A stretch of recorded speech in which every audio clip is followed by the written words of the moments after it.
어제도 더웠고 오늘도 28도까지 올라간다고 그래요. 그리고 또 이제 선거도 끝이 났습니다. 자, 우리 옆 사람에게 선거 끝났습니다. 얘기해 주세요. 이제 정치는 이제 정치하는 분들에게 맡겨두고 우리가 일상으로 돌아와야죠. 자, 그리고 이 나라를 우리가 위해서도 기도하면 되겠습니다. 그분들이 잘 하시도록. 네. 이번에 진짜 인사하겠습니다. 사랑합니다. 축복합니다. 우리 좌우 옆으로. 네.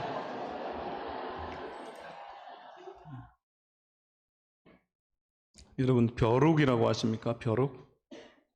지금 벼룩이 잘 안 보이죠? 저 어렸을 때 벼룩 되게 많이 봤습니다. 집에 키우는 개 보면요, 뭐 고향에 항상 벼룩이 있었던 것 같아요. 지금은 보기가 쉽지 않은데요. 이 벼룩은요, 자기 키의 100배 높이를 뛸 수가 있는 엄청난 점프력을 가지고 있습니다. 그래서 여러분 2에서 4mm, 1cm가 안 되죠. 이렇게 보이지 않는 작은 벼룩이 무려 30cm를 뛸 수가 있습니다. 자기 몸의 100배니까요. 그렇게 뛰는 거죠. 근데 이 벼룩을요, 10cm 높이의 그 유리잔에 넣고 빛을 비추면요, 후레쉬 같은 걸로 이렇게 빛을 비추면 계속해서 벼룩이 쉬지 않고 점프를 합니다. 그렇게 몇 시간 동안 점프를 반복한 후에 그 유리컵을 치워도 벼룩은요, 10cm밖에 뛰지를 못합니다. 만약에 이 5cm 유리컵에 벼룩을 넣고 똑같은 실험을 하면 나중에 그 유리컵을 치워도 벼룩은 이번에는 5cm밖에 뛰지를 못합니다. 만약에 벼룩이 아예 점프를 할 수 없는 상황을 만들어 놓고 똑같은 실험을 하면 여러분 어떻게 되겠습니까? 벼룩은 아예 뛰지를 못합니다. 점프를 하지 못하는 거죠. 충분히 이 100m의 높이를, 자신의 몸보다 이 100m 높이를 뛸 수 있는 능력을 가지고 있어도 유리컵이라고 하는 이 한계를 통해서 뛰어봤자 소용없다라고 하는 생각이요, 이 작은 벌레, 이 벼룩의 뇌리에 박히게 됩니다. 그래서 점프를 할 수가 없는 겁니다. 심리학자 마틴 셀레그만이라고 하는 분이요, 이 실험을 통해서 나타나는 현상을 학습된 무기력이다라고 했습니다. 학습된 무기력이다. 여러분, 이것은 작은 벌레인 벼룩을 테스트한 것이긴 하지만요, 결국은 우리 사람들에게도, 저와 여러분에게도 그대로 적용된다라고 할 수가 있습니다. 우리 안에 안 된다, 할 수 없다, 소용없다라고 하는 이런 부정적인 생각들, 여러분 계속해서 우리가 실패를 경험하게 되면 우리도 이런 학습된 무기력에 빠지게 되는 것입니다. 이것이 무서운 것이죠. 그래서 여러분 시도도 해보지 않고 좌절하고 포기해버리게 됩니다. 여러분 안타까운 것은 한국 교회 안에도, 우리 그리스도인 안에도, 그리스도인들 안에도 이런 마인드, 이런 분위기가 가득 차 있다라는 것입니다. 특히 이 코로나 시기를 지나면서 이제 한국 교회의 붕의 시대는 끝났다, 도저히 붕하지 않는다, 전도해도 안 된다라고 하는 분위기가 있습니다. 제가 선교지에서 사역을 하는데 우리 팀 안에 그 선교사들과 또 함께 또 사역하는 그 현지인들, 사역자들 안에요, 그런 마음이 가득 차 있었습니다. 제가 처음 그 책임을 맡아가지고 이 간사들을 다 모이게 했는데요, 그런 마음들이 다 있어요. 안 된다, 어차피 이번에도 결과는 뻔하다, 막 이런 생각이 있어요. 특히 중국에서는 그 지우링호우라고 그러는데 90년대생들을 말하거든요. 이 90년대생들을 향해서 이들은 기독교에 관심도 없고 헌신도 하지 않는다, 이렇게 정의를 딱 내려놨어요. 왜냐하면 아무리 사역을 해도 그 전에 결과들이 좋지 않기 때문에 해마다 결과가 똑같아요. 헌신자들이 나오지를 않고 믿지를 않기 때문에 여러분 이미 사역자들 안에 그것이 학습이 된 거예요. 학습된 무기력, 부정적인 생각이 꽉 차 있었습니다. 그런데 주님이 저에게 주시는 마음은 아니에요. 기도하면 할수록 가능하다, 어느 시대나 영혼들은 복음이 필요하다, 그들에게도 영적인 갈증이 있다, 그리고 기도하면 주님이 네가 그들을 추수해라 하는 마음을 주세요. 혹시 잘못된 건가 하고 제가 성경을 읽어도요, 동일한 마음이고 성경을 읽어도 기도해도 똑같은 마음만 주님이 주세요. 그래서 모이면 도전하고 또 할 수 있다, 도저히 안 돼서 내가 책임지겠다, 이렇게 하고요, 이번에 우리 목표는 이만큼이다 라고 도저히 불가능해 보이는 그 수치는 전년 대비해서 10배나 되는 수치를 제가 정했어요. 우리에게 이만큼 있어야 우리 사역이 가능하다라고 그리고 도전했는데요. 처음에는 다 반신반의했습니다. 근데 제가 책임지겠다라고 했더니요. 그리고 막 밀어붙였더니 나중에는 따라와요. 막 끌려오는 거죠. 그리고 나중에 우리가 기도한 대로 그 목표가 이루어졌을 때요. 다들 고백하게 됐습니다. 하나님이 살아계시구나. 불가능하지 않구나. 처음 우리가 생각했던 것들이 틀렸구나라고 하는 그 생각을 갖게 되었습니다. 여러분, 저는 그때나 지금이나 똑같은 마음을 가지고 있습니다. 그래서 저는 지금도 가능하다고 믿고 또 우리 교회도 부흥한다고 믿고 한국 교회도 다시 부흥할 수 있다라고 믿습니다. 여러분, 지난주에 청년부 리본데이 전도 행사를 했습니다. 근데 제가 담당 목사님으로부터 보고를 받기를요. 기존보다 거의 2배 가까이 많은 청년들이 참석을 했다라는 얘기를 들었습니다. 최근 이 코로나 기간을 포함해서요.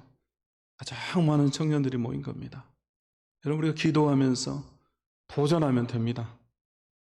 하나님이 살아계시고 그분의 뜻, 그분의 마음이 한 영혼을 살리는 곳에 있기 때문에 여러분, 우리가 기도하면서 도전하면 그대로 되는 것입니다. 여러분, 믿습니까? 그러므로 우리가 안 된다, 해봤자 소용없다 라고 하는 이 부정적인 생각들, 우리 안에 있는 이 학습된 이런 무기력들을 우리가 다 버리고 월 마지막 주일 26일에 이제 한 달 정도 남았습니다. 우리가 함께 기도하면서 도전하고 또 열심으로 우리가 전도하는 귀한 성도들이 다 될 수 있기를 주의 이름으로 축원합니다. 여러분, 축원합니다. 자, 오늘 누가복음 15장의 말씀은요, 우리에게 상당히 익숙한 말씀이죠. 우리가 너무나 잘 아는 말씀입니다. 3가지의 비유가 나오는데요.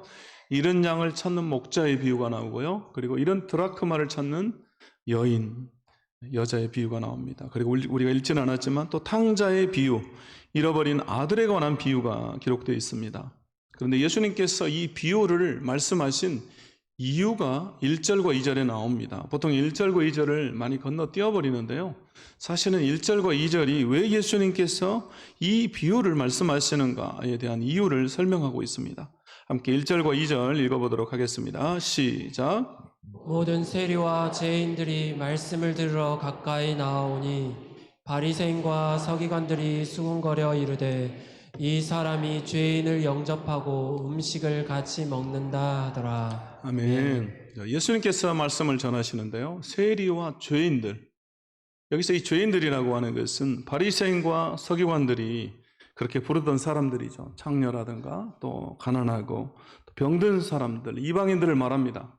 소외된 사람들이죠. 그들이 예수님께 나와서 환대를 받습니다. 그리고 함께 식사를 하는 그 모습을 보고요, 이 바리새인과 서기관들이 수군거렸다라고 나오죠. 여기 이 수군거리다라고 하는 말은 원어에서 의미는요, 투덜거리다, 불평하다라는 뜻입니다. 자신들이 죄인 취급을 하면서 무시하던 사람들을 예수님께서 환대하고 함께 식사하시는 그 모습을 보고서 이 바리새인과 서기관들이 투덜거리면서 막 불평하고 있는 겁니다. 예수님을 향해서. 그러면서 예수님이 못마땅한 거죠. 그래서 3절에 보시면 예수님께서 그들에게 이 비유로 이르시되 이렇게 나오죠. 그들에게 이 비유로 말씀하셨다. 여기 나오는 그들이 누굽니까? 바로 투덜대고 불평하고 있는 바리새인과 서기관들이죠. 예수님께서 그들에게 이 3가지 비유로 이 말씀을 하고 있습니다. 그렇기 때문에 우리가 일반적으로 잃어버린 것을 찾는데 그 초점을 맞추는 메시지, 여러분 우리가 많이 들었습니다. 근데 여러분, 그것이 틀린 것은 아닙니다. 그런데 우리가 이 말씀을 보면서 더 중점을 둬야 될, 놓치지 말아야 될 중요한 사실은 여러분, 바로 잃어버린 것을 찾는 주체인 목자가, 그리고 여인이, 그리고 아버지가 기뻐한다라고 하는 것입니다. 그래서 이 비유들의 마지막은 다 동일하게 기뻐한다, 즐거워한다라는 말로 끝나고 있습니다.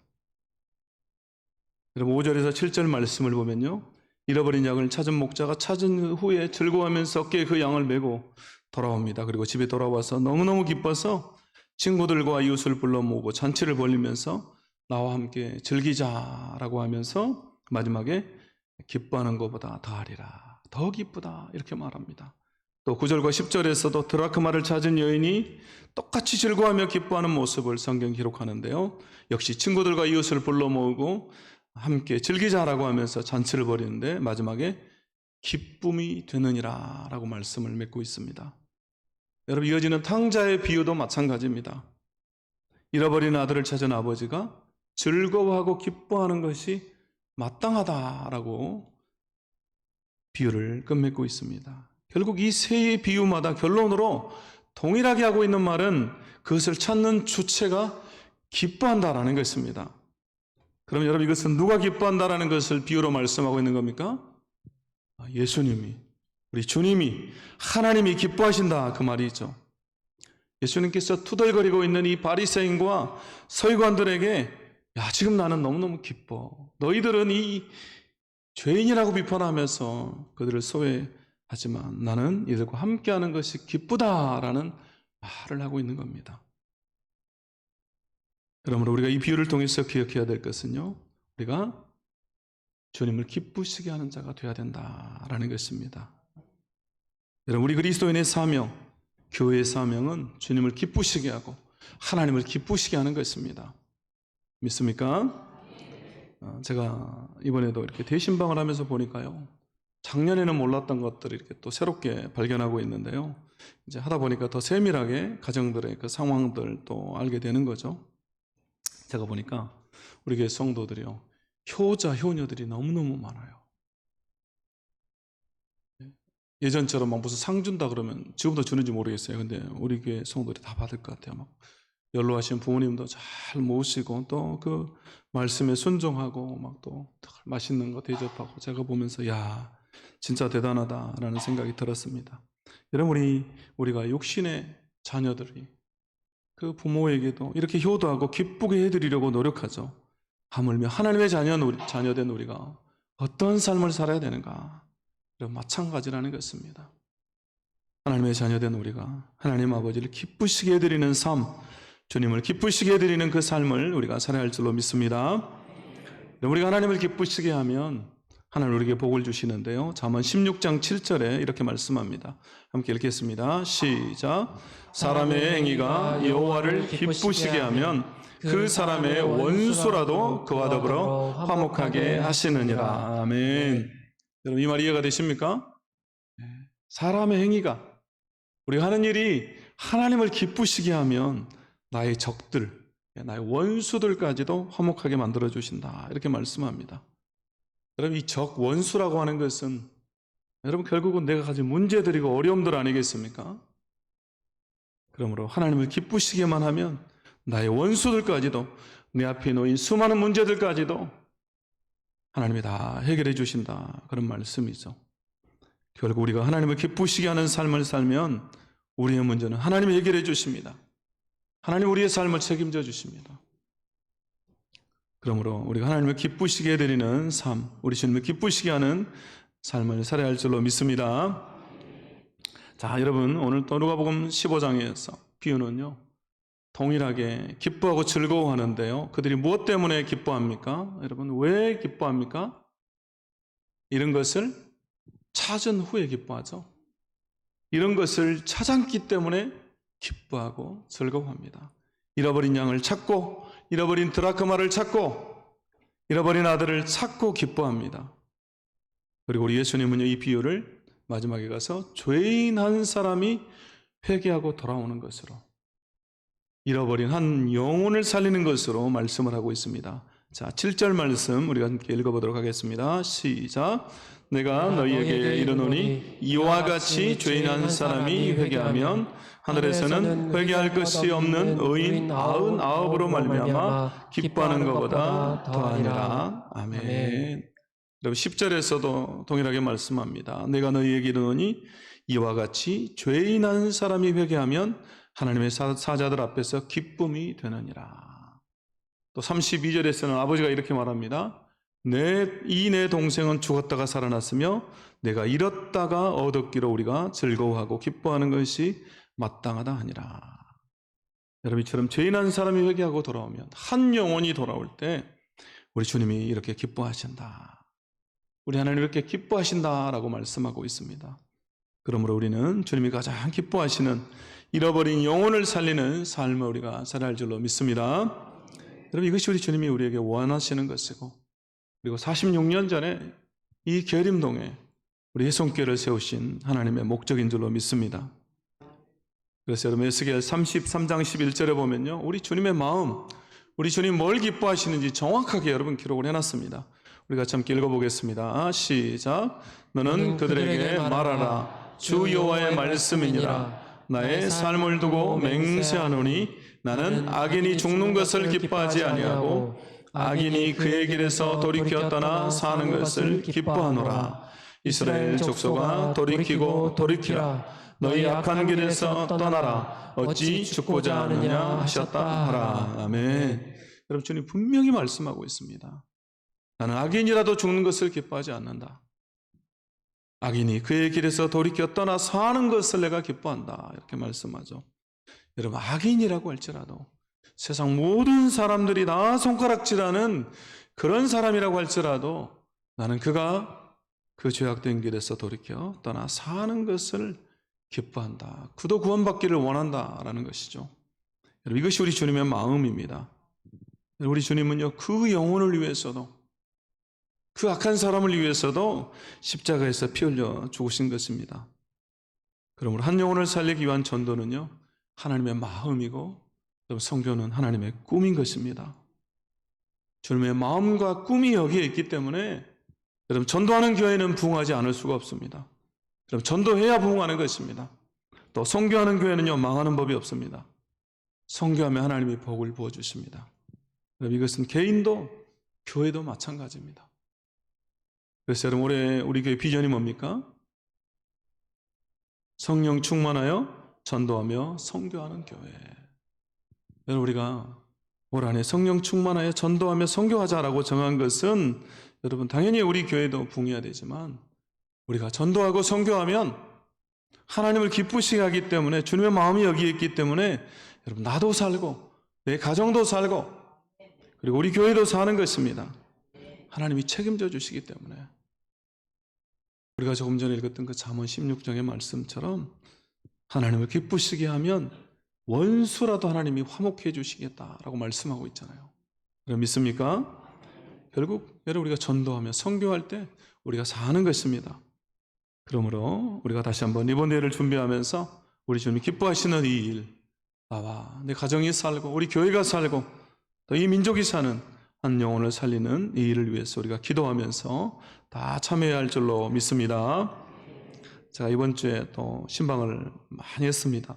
하루에 3번, 4번 이렇게 하는데요. 이번 주부터 신방하는데 집사님 한 분이 자기 간증하시는데 그게 너무 제가 은혜가 됐습니다. 그래서 잠깐 이 시간에 누군지 말씀은 안 드리고 잠깐 아주 짧게만 나누겠습니다. 그 집사님 하신 말씀이, 자기가 이전에 직장에서 그 불교 단체 부의장을 하셨대요. 정말 열심히 있는 불교 신자인 거죠. 다들 막 교회랑은 거리가 먼 사람, 도저히 교회는 안 가볼 것 같은 그런 사람인데, 여러분, 지금은 내가 예수님 믿고 교회를 잘 다니고 있다. 우리 교회 지금 열심히 다니고 계십니다. 또 그래서 내가 언제 교회 처음 나왔다 그 얘기 하는데요, 같이 사시는 권사님이 그냥 그 날짜를 다 기억하더라고요. 그 집사님, 남편 집사님 언제 교회 나오고 언제 세례 받았다고 이렇게 다 기록을 해가지고 다 얘기를 하더라고요. 제가 깜짝 놀랐습니다. 여러분, 제가 듣는데 너무너무 은혜가 됐어요. 우리 신방대들도 다 은혜가 되고 너무너무 기쁘고, 여러분, 듣는 우리도 기쁘고 은혜가 되는데, 여러분, 주님 얼마나 기쁘시겠습니까? 그렇죠? 한 영혼이 죽게 돌아온다라고 하는 것은 여러분 이런 것입니다. 지난 가을에요, 그 다른 지역에 사는 젊은 그 안수 집사님 한 분이 이제 광주에 볼 일이 있다고 저에게 이제 왔다고 그러면서 잠깐 시간이 되냐고 저에게 연락이 왔어요. 토요일 오후에. 그 안수 집사님이 청년 때, 그 방황하고 힘들 때 제가 우리 교회를 전도를 했던 청년이에요. 그때는 이제 청년이었죠. 지금은 이제 안수 집사님이 됐습니다. 그리고 지금은 결혼해서 다른 지역에서 믿음 생활 잘하고 또 열심히 잘 살고 있습니다. 그리고 안수 집사가 돼서요, 그 교회에 또 막 기둥 같은 존재가 됐어요. 아무튼 광주에 일이 있어서 왔다고 제가 생각나서 연락을 좀 했다 그러면서 이렇게 만나자고 그래서 만났는데요, 좀 무슨 얘기를 하려나 했더니요, 자신을 교회로 전도해 준 그게 너무 감사하다 이렇게 저한테 말을 했어요. 그때 저를 전도해 주셔서 너무 감사해요 이렇게 말했어요. 제가 그 말 듣는데 너무너무 기뻤습니다. 여러분 제가 잘했죠? 여러분 저 너무너무 막 뿌듯해졌어요. 사실은 저보다 한 살밖에 안 어려요. 근데 그런 아저씨죠. 50 다 된 아저씨가 저한테 아이고 감사합니다 막 이렇게 말하는데요. 제가 너무너무 기뻤습니다. 여러분 이것이 어디 저만 그러겠습니까? 우리 권사님들 또 집사님들 장로님들 다 마찬가지 아니겠습니까? 내가 전도한 그 사람이 그 영혼이 변화되고 믿음 생활 잘하는 것을 보면 너무너무 기쁘잖아요. 그 기쁨은 말로 할 수가 없는 것입니다. 여러분 나 자신을 포함해서 한 영혼이 변화되는 기쁨, 한 영혼이 새로워지는 그 기쁨은요, 세상의 그 어떤 기쁨에도 비교할 수 없는 기쁨입니다. 그리고 여러분 이것이 우리가 예수 믿는 기쁨이고 행복 아니겠습니까? 그럼 여러분 무엇이 불행입니까? 여러분 예수님 믿고 변화되는 것이 행복이고 기쁨이라면 여러분 무엇이 불행입니까? 한 영혼이 인류의 희망이고 소망이신 예수 그리스도를 알지 못하고 죽는 것입니다. 예수 그리스도를 만나지 못하고 그렇게 살다가 그렇게 죽는다. 여러분 이것이 가장 불행입니다. 그리고 더 불행한 것은 우리 그리스도인들이, 교회들이 영혼을 살리고 복음 전하는 이 귀한 사명을 잊어버리고 복음을 전하지 않는 것입니다. 우리가 이 사명을 멈춰버리는 것이 여러분 불행한 것입니다. 그러므로 우리가 주님 기뻐하시는 이 일, 한 영혼을 살리는 이 일에 우리가 한 번도 빠짐없이 온 성도들이 다 참여할 줄로 믿습니다. 그래서 여러분 우리가 오늘 유인물을 나눠드렸습니다. 제가 광고할 때요 좀 짧게 했는데 저한테는 이걸 안 줬네요. 유인물을 줘야 되는데 여러분 한번 주보를 보십시오. 그 주보를 보시면요 여러분 그렇게 되어 있죠. 뒷면에는 뭐가 있습니까? 그 기도 제목이 있죠. 네, 조금 이따 안 주셔도 될 것 같아요. 제가 알고 있으니까. 그 한 면을 보시면 뭐가 있습니까? 기도 제목이 있죠. 그리고 뒷면에 보면 어떻게 되어 있어요? 이렇게 분류가 다 되어 있죠. 어떤 사람 이렇게 왜 이렇게 분류를 해놨을까요? 내가 전도할 사람들을 이렇게 다 찾아보라는 거죠. 그렇지 않으면 너무나 막연하기 때문에 구체적으로 이렇게 거기서 그래서 여러분 집에 가셔가지고 지금 하지 말고 집에 가셔가지고 그거 보면서 내가 이런 사람 중에 친척 중에 또 누가 있고 이거 한번 적어보시고요. 그래서 다음 주에 우리가 이제 태신자를 기록하는 시간을 가질 겁니다. 그래서 그 중에서 나는 이 사람은 꼭 전도해야 되겠다. 뭐 친구가 될 수도 있고 또 가족이 될 수도 있고 자녀가 될 수도 있고 여러분이 사랑하는 또 옆집 사람이 될 수도 있고 여러분 그 사람 마치 우리가 아이를 임신하는 것처럼 영적인 아이 태신자를 우리가 품고 기도하면서 5월 26일에 내가 이 사람 꼭 전도해야 되겠다 하는 사람 이제 명단을 다음 주에 우리가 제출하면 함께 또 교회에서 기도할 텐데요. 여러분 집에 가셔서 그거 보면서 기도하면서 이렇게 명단을 작성해 보라. 그래서 넣어드린 겁니다. 그래서 여러분 그거 보시고 여러분 꼭 기도하면서 준비할 수 있기를 다시 한번 주의 이름으로 소원합니다. 자, 여러분 오늘 누가복음 15장의 비유에는요 또 한 가지 중요한 교훈이 있습니다. 그것은 바로 잃어버린 영혼을 위해서 그것을 찾기 위해서 최선을 다하는 모습이 오늘 성경에 기록되어 있다라고 하는 것입니다. 자, 4절 말씀 우리 함께 읽어보도록 하겠습니다. 시작. 너희 중에 어떤 사람이 양 100마리가 있는데 그 중에 하나를 잃으면 99마리를 뒤에 두고 그 잃은 것을 찾아내기까지 찾아다니지 아니하겠느냐. 아멘. 여러분 잃은 것을 어떻게까지 찾습니까? 찾아내기까지, 찾아낼 때까지, 찾을 때까지, 끝까지 찾아다니는 거죠. 또 8절 말씀해 보니까요 뭐라고 나옵니까? 어떤 여자가 10드라카마가 있는데 하나를 잃으면 등불을 켜고 집을 쓸며 찾아내기까지 부지런히 찾지 아니하겠느냐 이렇게 나옵니다. 여러분 등불을 켜고 고대 근동의 집들은 지금 우리 이런 집들처럼요 창문이 크고 그런 집들이 아니기 때문에 집이 다 어둡죠. 예전에 우리나라도 보면 그 집들 흙으로 만들고 해서 어둡잖아요. 창문이 별로 없기 때문에 그런 겁니다. 어둡기 때문에 등불을 켜요. 또 집을 막 씁니다. 어디 있는가. 그리고 부지런히 찾습니다. 결국 이것은 뭘 말하는 겁니까? 여러분 최선을 다한다는 거 아니겠습니까? 잃어버린 것을 찾기 위해서, 잃어버린 양 한 마리를 찾기 위해서, 잃어버린 드라크마를 찾기 위해서 최선을 다하는 모습을 보여주고 있습니다. 근데 여러분 이 말씀을 읽다 보면요 잃어버린 것을 찾는 그 과정과 또 찾은 결과, 찾은 후의 모습이요 마치 어리석은 낭비처럼 보입니다. 목자는요 99마리의 양무리를 두고 한 마리를 찾기 위해서 가버려요. 여인은 드라크마 하나를 당장 찾아야 한다는 마음으로 열심히 찾습니다. 여러분, 이 드라크마는요 당시 그리스의 은전입니다. 성경에 나오는 한 데나리오 또는 이 4분의 1 세겔과 같은 노동자의 하루치 품삯입니다. 그런데 그것을 찾기 위해서 열심히 최선을 다해 찾습니다. 그리고 찾은 다음에는요 찾은 가치보다도 더 많은 비용을 지불해가지고 함께 잔치를 벌이면서 즐거워합니다. 여러분, 이런 자를 회복하는 그 비용은요 경제적으로 생각해 보면 낭비입니다. 낭비. 지나치게 낭비를 해요. 여러분, 잃어버린 우리를 찾는 하나님의 사랑, 하나님의 은혜도 낭비입니다.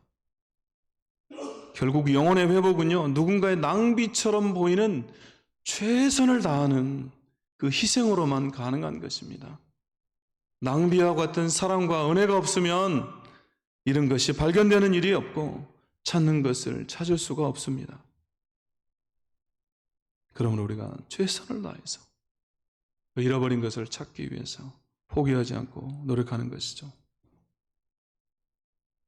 결국 여러분, 회개한 자에 대한 기쁨, 잃어버린 자를 찾는 그 기쁨이요 너무너무 크기 때문에 결국 하나님 나라에서 아까운 낭비란 없는 것입니다. 그러므로 하나님 나라의 공동체, 교회는요 잃어버린 자를 돌아오게 하는 이 일에 우리가 최선을 다해야 되고, 그리고 이 일을 가장 큰 기쁨으로 여겨야 되는 것입니다. 이것이 우리 교회의 가장 우선순위다 그 말입니다. 그래서 우리는 하나님을 향해서는 예배자의 삶을 사는 것이고 세상을 향해서는 증거자의 삶을 사는 것입니다. 그래서 우리가 주일에 모여서는 하나님을 예배하고 또 한 주간 세상 속에서는 주님을 증거하는 증인의 삶을 사는 것이죠. 그리고 우리 그리스도인의 삶이 두 가지가 아니겠습니까? 하나님을 예배하고 또 증거하는, 그래서 모이면 예배하고 흩어지면 전도하는 삶을 우리가 사는 것입니다. 우리가 한 영혼을 살리는 이 일에 이처럼 최선을 다해야 할 줄로 믿습니다. 바울은요 데살로니가 교회에 편지하면서 2장 8절에서 이렇게 말해요. 우리가 이같이 너희를 사모하여 하나님의 복음뿐만 아니라 우리의 목숨까지도 너희에게 주기를 기뻐했다, 이렇게 말합니다. 복음만을 준 것이 아니라 복음과 함께 목숨까지도 내가 너희에게 주기를 기뻐했다. 여러분, 우리가 이런 마음으로 그 영혼을 위해서 복음만 전하는 것이 아니라 내 목숨까지도 기꺼이 내어주는 그런 마음으로 우리가 잃어버린 그 영혼을 우리가 품고 기도하고 또 전도하는 우리 성교회 성도들이 다 될 수 있기를 주님의 이름으로 축원합니다. 이제 예화 하나만 하고 말씀 마치겠습니다. 조선 왕조 말기에요, 왕의 후손 중에 이재영이라고 하는 분이 있습니다. 거의 왕이 될 뻔했던 사람인데요. 그런데 이제 왕이 되지는 못합니다. 그런데 왕손으로 살아가는데요, 을사늑약이 체결되자요 너무 슬픈 나머지 왕손의 권리를 다 포기하고 전국을 떠돌아다니면서 방황하게 됩니다. 그리고 명절에는 성묘를 하러 이제 다시 서울에 올라오는데요, 이 이재영이라고 하는 왕손이 성묘길에 마법군을 한 명을 만나는데 엄규현이라고 하는 마법군을 만납니다. 이 마법군이요 먼저 예수님을 믿게 됩니다. 근데 이 마법군이요 나으리 하면서요 이 왕손을 잘 모십니다. 그리고는 본인이 예수님을 믿었기 때문에 이 왕손에게도 전도를 해야 되겠다라는 마음이 생깁니다. 근데 여러분, 양반도 아니고 왕손인데 자신은 평민이잖아요. 마법군. 처음에는 이게 두려운 마음이 있습니다. 근데 조심히 입을 열어서요, 나으리 황송하오나 오늘부터 예수를 믿으소서, 이렇게 살짝 한마디씩 합니다. 그리고 계속해서 포기하지 않고 전도를 합니다. 그때마다요 이 이재영이라고 하는 왕손이요 이 마법군의 건방진 태도가 괘씸해가지고 건방진 소리 하지 말고 말이나 잘 몰거라, 이렇게 핀잔을 줍니다. 그리고 하루는 늦은 시간에 이제 이번이 마지막이 될지도 모르겠다 해서 이 마부가요 또 말합니다. 날이 황송하오나 다시는 나리를 뵐 수 없을지도 모르니 한 말씀만 올리게 해주십시오 하면서 말하는데요, 성경을 보면 우리를 위해 예수님이 이 땅에 오셨다는 말이 나와 있습니다. 또 그분을 믿으면 영생을 얻습니다. 나리도 예수를 믿고 영생을 선물로 받으시기를 바랍니다. 또 전도를 하는 겁니다. 이 말에요, 그 이재영이 이 마법군에게 화를 냅니다. 시대가 변해서 이 서양 선교사들이 서양 문화에 관해서 이야기를 많이 한다고 들었지만 이 마법군이 심하잖아요. 왕손인 자씨한테 이렇게 말하니까. 그래서요, 참으로 황당한 말을 네가 하는구나. 그래, 예수를 믿으면 마법군이 양반이라도 된단 말이냐, 이렇게 말을 했어요. 그랬더니 마법군이 이렇게 말합니다. 아닙니다. 예수를 믿는 것이 마법군이 양반이 되고자 하는 것이 아니라 마법군이 마부 노릇을 잘하기 위해서입니다. 이렇게 말해요. 그리고는 나리께서 예수를 믿으면 제가 평생을 마법군으로 나리를 모시겠습니다. 이렇게 말하는 거예요. 이 마법군의 용기와 이 태도에 놀래가지고요, 어떻게 사람이 저럴 수 있나 호기심을 갖게 됩니다. 그리고 예수님에 대해서 더 묻게 되고 배우게 되고요, 나중에는 큰 감명을 받고 왕족 중에서 첫 번째로 예수를 믿게 됩니다. 그리고 우리 나중에 목사님이 돼요. 그리고 나서 여러분 종로에 가면요, 승동교회라고 아주 유명한 선교사들이 세운 교회가 있습니다. 이 교회 목사님이 됩니다. 여러분 그 홈페이지 들어가가지고요, 승동교회 그 역사를 보면요, 거기에 몇 번째 담임 목사님 이재영 이렇게 나와 있어요. 여러분 인터넷을 쳐봐도 다 나옵니다. 근데 그 교회 홈페이지에 나온 이야기예요.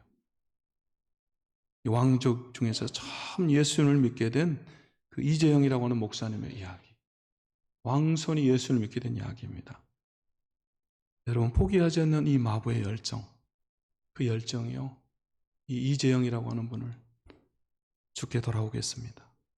그러므로 우리가 포기하지 말고 최선을 다해서 잃어버린 한 영혼을 살리는 이 리본데이에 우리가 참여함으로 하나님을 기쁘시게 하는 성도들이 다 될 수 있기를 주님의 이름으로 축원합니다. 우리 함께 찬양하고 또 결단하며 기도하고 함께 또 구호하고 마치겠습니다. 함께 찬양하겠습니다. 나 주님의 기쁨 되기 원하네.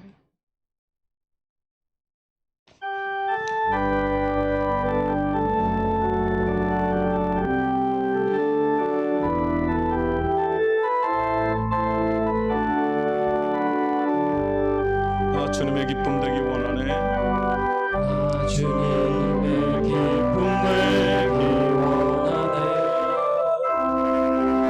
내 마음을 새롭게 하소서.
우리 하나님이 가장 기뻐하시는 잃어버린 영혼을 살리는 이 일에 주여 동참하게 하시고 또 하나님 최선을 다해서 참여하게 하여 주옵소서.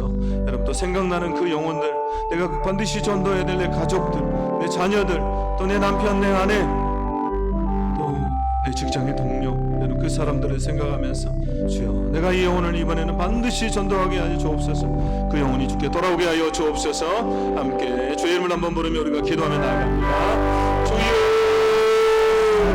할렐루야. 하나님 아버지 감사합니다. 이 시간에 우리가 하나님 가장 기뻐하시는 하나님 기뻐하시는 이 잃어버린 영혼이 주께 돌아오는 일을 우리가 함께 참여하기를 원합니다. 하나님 도와주옵소서.